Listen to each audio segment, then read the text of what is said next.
नमस्कार, good morning India के इस खास शो में आपका बहुत बहुत स्वागत है। मैं हूं आपके साथ जया कौशिक त्रिवेदी। सबसे पहले बात कर लेते हैं बिहार के दंगल की, जहां आरजेडी तेजस्वी की रैलियों में भारी भीड़ जुटने से काफी उत्साहित है। अच्छी खासी भीड़ देखकर तेजस्वी ने अपनी रैलियों की संख्या भी बढ़ा दी है।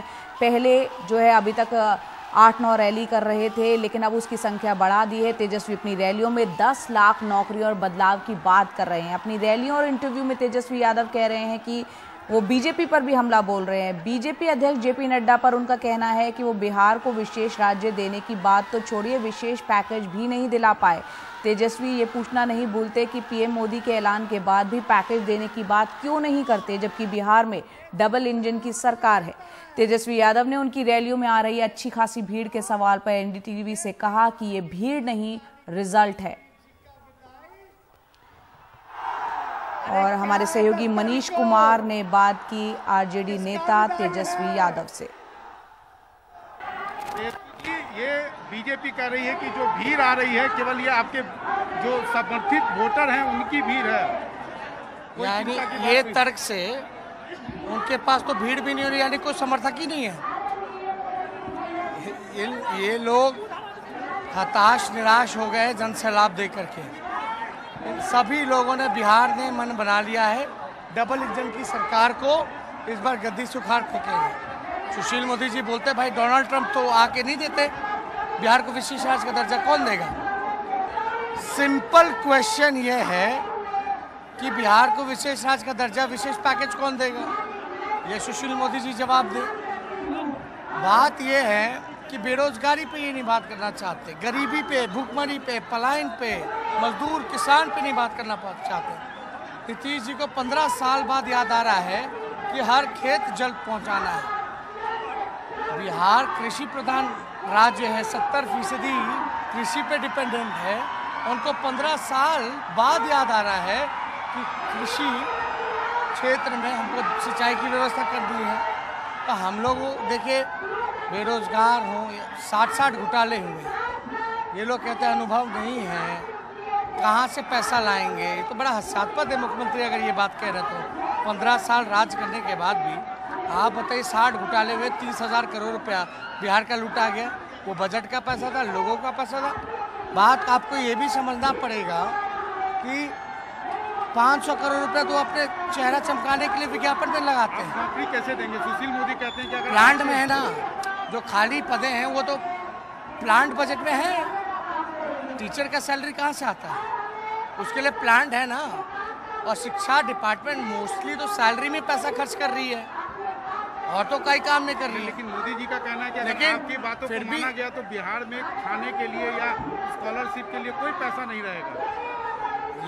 ये राष्ट्रीय औसत के मुकाबले सभी मानकों को अगर नीति आयोग का रिपोर्ट देखें तो मतलब बिहार को ये क्या पीछे ही रखना चाहते हैं? ये अस्पताल में डॉक्टर नहीं चाहते, अच्छा इंजीनियर नहीं चाहते, ये अच्छा टीचर नहीं चाहते, स्कूलों में क्लर्क, इंजीनियर, सिपाही, पुलिसमैन। मणिपुर का एग्जाम्पल हमने दिया था, 1 लाख आबादी पे 1000 पुलिसकर्मी है वहाँ। बिहार में 1 लाख आबादी पे केवल 77 ही हैं। ये भीड़ क्या है? ये भीड़ क्या कहता है? ये तो आप भीड़ में देखिए, आप तो हर चुनाव कवर करते हो, आप भीड़ से पूछो।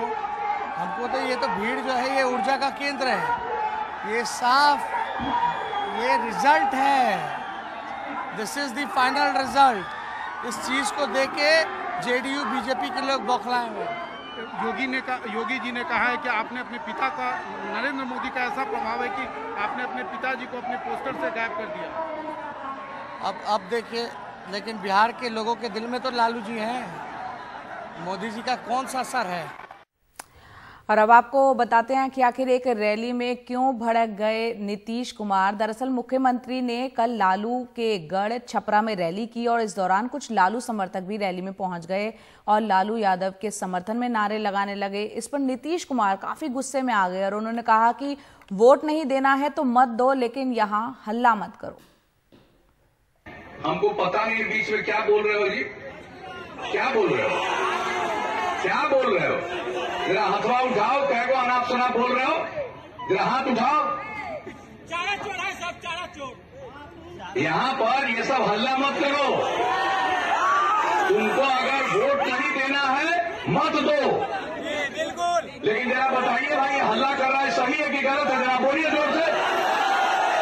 अब सुन लिया ना, जिसके लिए आए हो यहाँ पर उसका वोट और बर्बाद करोगे। वो हमारे ही साथ था, छोड़ के भाग गया उधर ना। और बिहार की चुनावी रैलियों में सोशल डिस्टेंसिंग और जरूरी दिशा निर्देशों की अनदेखी पर चुनाव आयोग ने संज्ञान ले लिया है। चुनाव आयोग ने सभी राजनीतिक दलों के अध्यक्षों और महासचिवों को एक चिट्ठी लिखी है। कोविड के मद्देनजर जनसभाओं में सावधानी बरतने का निर्देश दिया है। 9 अक्टूबर को जारी की गई एडवाइजरी की याद दिलाई है। इसके अलावा आयोग ने कहा कि ऐसी कई जनसभाओं की जानकारी मिली जहां सोशल डिस्टेंसिंग के नियमों की अनदेखी की गई। वहीं नेता बिना मास्क पहने हुए भाषण भी देते हुए नजर आ रहे थे। ऐसा करके नेता और उम्मीदवार आयोग की गाइडलाइंस का उल्लंघन कर रहे हैं और खुद को और साथ ही जनता को भी जोखिम में डाल रहे हैं। सीईओ और डीएम इस बारे में कार्रवाई करेंगे। इसके लिए अलग से निर्देश जारी किए जा रहे हैं। कमल चुनाव चिन्ह पर भारी। तो बिहार चुनाव में हम देख रहे हैं रैलियों में सरेआम सोशल डिस्टेंसिंग की धज्जियां उड़ रही हैं। कोरोना प्रोटोकॉल की अनदेखी कई जगह देखने को मिल रही है। बीजेपी के जो 2 स्टार प्रचारक है, शाहनवाज हुसैन और राजीव प्रताप रूडी, उनको भी कोरोना हो गया है, वो भी कोरोना पॉजिटिव है। साथ ही राज्य के उप मुख्यमंत्री सुशील मोदी और स्वास्थ्य मंत्री मंगल पांडे की तबीयत भी ठीक नहीं है। हालांकि सुशील मोदी की कोरोना रिपोर्ट जो है वो नेगेटिव आई है। एहतियातन इन दोनों ही नेताओं ने खुद को आइसोलेट कर लिया है। हमारी पार्टी के राष्ट्रीय अध्यक्ष श्री जेपी नड्डा जी ने और एक बार फिर से प्याज की कीमतें बढ़ने लगी हैं। महाराष्ट्र और खासकर मुंबई की अगर बात करें तो यहां प्याज के दाम एक बार फिर आसमान छूने लगे हैं। जो प्याज हफ्ते भर पहले 30 से 35 रुपए प्रति किलो मिलती थी, अब उसकी थोक भाव की कीमत की बात करें तो 60 से 80 रुपए प्रति किलो हो चुकी है। इसके पीछे वजह भारी बारिश से हुए नुकसान को बताया जा रहा है। अब कीमतों को काबू में करने के लिए विदेशी प्याज मंगाई गई है, लेकिन कीमतों पर ज्यादा फर्क पड़ता हुआ नहीं दिख रहा। आइए देखते हैं रिपोर्ट। भोजन का अहम हिस्सा बन चुकी प्याज अब रुलाने लगी है। लॉकडाउन की वजह से पहले से बेजार आम जनता अब प्याज की बढ़ती कीमतों से परेशान है। हफ्ते भर पहले जो प्याज 30 से 35 रुपए किलो मिल रही थी, अब उसकी थोक कीमत भी 70 से 80 रुपए हो चुकी है। इसकी कीमत है समझो 65 से 70 रुपया किलो। ये थोक भाव? हाँ, ये थोक भाव है। हाँ। और इसकी ये पुरानी के कीमत ज्यादा है और ज्यादा। नई कीमत का, और इससे जो छोटी नई में कांदा जो छोटे हैं उनके समझो 50 से 60 रुपये कीमत है। और ये जो पुरानी कांदा है वो 80 से 85-90 रुपया बचा है। दादर का भाव। नासिक की लासल गांव मंडी देश में प्याज की प्रमुख मंडी है। लासल गांव बाजार समिति का कहना है कि ज्यादा मांग की वजह से कीमत बढ़ी थी, लेकिन अब कीमत कम होनी शुरू हो गई है। वहीं दूसरी तरफ किसान इस बात से नाराज हैं कि बढ़ती कीमत का फायदा किसानों को नहीं मिल रहा है, क्योंकि उनका माल तो बारिश में खराब हो चुका है।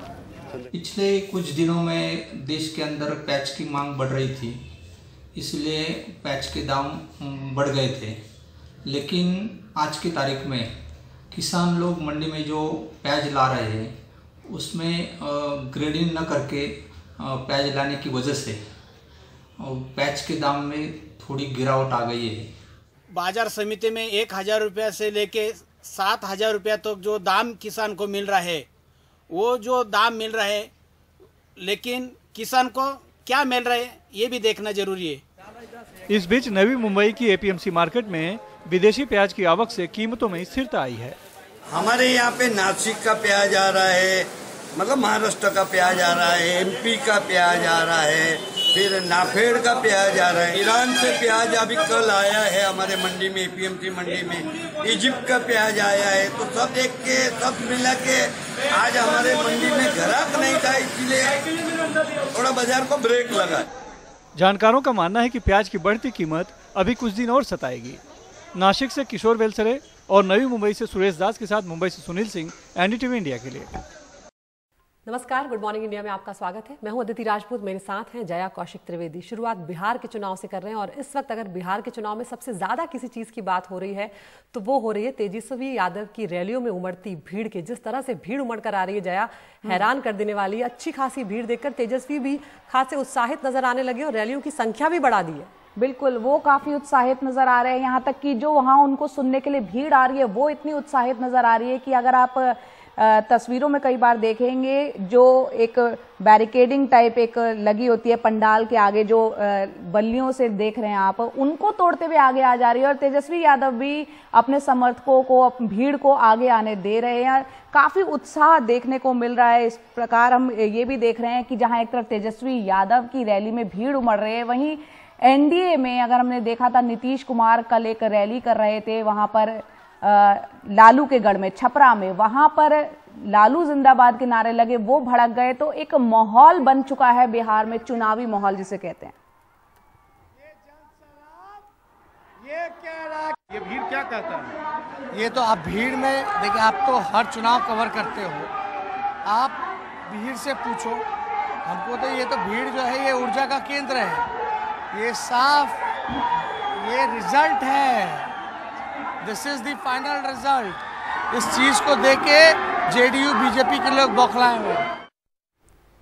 और मसौढ़ी की रैली में तेजस्वी यादव ने ऐलान किया कि 9 तारीख को एक तरफ लालू जी की रिहाई हो रही है और उनका जन्मदिन है, तो दूसरी तरफ नीतीश जी की 10 नवंबर को विदाई है। लालू जी का रिहाई 9 तारीख को होने जा रहा है। मेरा जन्मदिन 9 तारीख को है और नीतीश जी का विदाई 10 तारीख को है। और इस वक्त हमारे सहयोगी मनीष कुमार हमारे साथ जुड़ गए हैं। मनीष, यहाँ पर हमने रैली देखी तेजस्वी यादव की, आपसे जानना चाहेंगे और समझने की कोशिश करेंगे कि जिस तरह की रैली में भीड़ जुट रही है, यहाँ पर तेजस्वी यादव रोजगार की बात कर रहे हैं, किसानों मजदूरों की बात कर रहे हैं, और जिस तरह से रैली हो रही है उनकी, जब जनता यहाँ पर वोट डालने जाएगी तो इस बार कुछ अलग देखने को मिलेगा या जातियों में जकड़ा हुआ समाज उसी आधार पर वोट करने जा रहा है? देखिए, निश्चित रूप से अगर जातीय आधार पर, सामाजिक समीकरण के आधार पर अगर वोटिंग होगी तो मुख्यमंत्री नीतीश कुमार को फिर सत्ता में वापस आने से कोई रोक नहीं सकता है। लेकिन इस बार जो आरजेडी की रैलियों में, खासकर तेजस्वी यादव की चुनावी सभाओं में जो भीड़ हो रही है, उसके बाद राजद के जो नेता हैं वो काफी उत्साहित हैं। उनको लग रहा है कि उनका जो परंपरागत वोट है मुस्लिम यादव, उसमें कुछ न कुछ और जातियां जो निश्चित रूप से जुड़ेंगी, खासकर बिहार का युवा जिसे भी रोजगार चाहिए, क्योंकि रोजगार का जो मुद्दा है उनके अनुसार ये धीरे धीरे फैलता जा रहा है। ये काफी ज्यादा इसका इको या उसका रिस्पॉन्स उन्हें मिल रहा है। और अब तक जो एनडीए के द्वारा इसे काउंटर करने की जो भी दलील दी गई है वो कहीं ना कहीं लोगों को रास नहीं आ रही है, लोग कन्विंस नहीं हो रहे हैं। लोगों में नाराजगी है कि आखिर एनडीए रोजगार के मुद्दे पर इतने डिनायल मोड में क्यों है। लेकिन जया, जैसे कि हमने शुरू में भी कहा था कि मुद्दों पे जो नाराजगी है वो वोटों में तब्दील हो पाएगी, ये इसके ऊपर अभी भी सवालिया निशान लगा हुआ है। जब तक प्रथम चरण का मतदान नहीं होता है तब तक शायद उसके बारे में कोई रुझान नहीं आएंगे। लेकिन एनडीए के लिए अब सब कुछ इस बात पर सब लोग यही कह रहे हैं कि आप इंतजार कीजिए, प्रधानमंत्री नरेंद्र मोदी और नीतीश कुमार की जो संयुक्त चुनावी सभाएं होंगी उसके बाद माहौल बदल जाएगा। माहौल बदल जाएगा अगर आप कह रहे हैं तो इसका मतलब है कि उन्हें लग रहा है कि माहौल आज की तारीख में अभी तक उनके पक्ष में उस प्रकार से नहीं बना है। और उसका एक कारण जो है ये बताया जा रहा है कि ऊंची जाति के लोग, जो अपर कास्ट के लोग हैं, वो उनमें नाराजगी है और खास में कर उनके बीच में यह फैलाया गया है कि अब बहुत हुआ नीतीश कुमार, अब हमें बीजेपी का मुख्यमंत्री चाहिए। जया। बिल्कुल, बहुत शुक्रिया मनीष आपका इस तमाम जानकारी के लिए। तो एक तरफ तेजस्वी की भीड़ जहां एनडीए, बीजेपी, जेडीयू सबके खेमे में कहीं ना कहीं धड़कने बढ़ा रही है, दबाव उन पर बढ़ा रही है, वहीं दूसरी तरफ एंटी इनकम्बेंसी फैक्टर जो है वो कहीं ना कहीं थोड़ा बहुत अब नजर आता हुआ दिख रहा है। तो देखते हैं कि ये जो भीड़ उमड़ रही है क्या ये वोटों में तब्दील होगी तेजस्वी के लिए या नहीं। और गुड मॉर्निंग इंडिया में वक्त हो गया है टॉप न्यूज का। एनडीटीवी इंडिया आप यूट्यूब पर भी देख सकते हैं। एक पोल में आप हिस्सा ले सकते हैं जिसमें हम आपको टॉप 5 खबरें दिखाएंगे। तो सबसे पहली खबर है, बिहार में चुनाव की जो सरगर्मियां बढ़ी हैं उसमें तेजस्वी यादव की सभाओं में जिस तरह की भीड़ आ रही है उससे कहीं ना कहीं विरोधियों को, बीजेपी को सरदर्द हो गया है, दबाव में आ गई हैं पार्टियां। दूसरी खबर पर नजर डालें तो मुंबई में अचानक से प्याज की कीमतों में तेजी आई है और थोक में जो प्याज मिल रहा है वो 70 से 80 रुपए किलो तक उसकी कीमतें पहुंच गई हैं। इसके अलावा तीसरी खबर है, 31 लाख सरकारी कर्मचारियों को बम्पर दिवाली गिफ्ट मिलने जा रहा है। दशहरा से पहले उन्हें बोनस देगी केंद्र सरकार। चौथी खबर पाकिस्तान से आ रही है जहां टेंशन हो गया है, फौज और सिंध पुलिस आमने सामने है और कराची में अच्छा खासा तनाव देखने को मिल रहा है। और पांचवी खबर है, वैक्सीन से जुड़ी हुई एस्ट्राजेनेका वैक्सीन ट्रायल के वॉलंटियर की मौत हो गई है, लेकिन फिलहाल वैक्सीन का ट्रायल जो है वो जारी रहेगा। तो आप इनमें से कौन सी खबर देखना चाहते हैं? एनडीटीवी इंडिया के यूट्यूब पर जाकर आप इस पोल में हिस्सा ले सकते हैं। उस खबर को हम आपको दिन भर एनडीटीवी इंडिया पर विस्तार से दिखाएंगे। तो आज के लिए इतना ही, नमस्कार।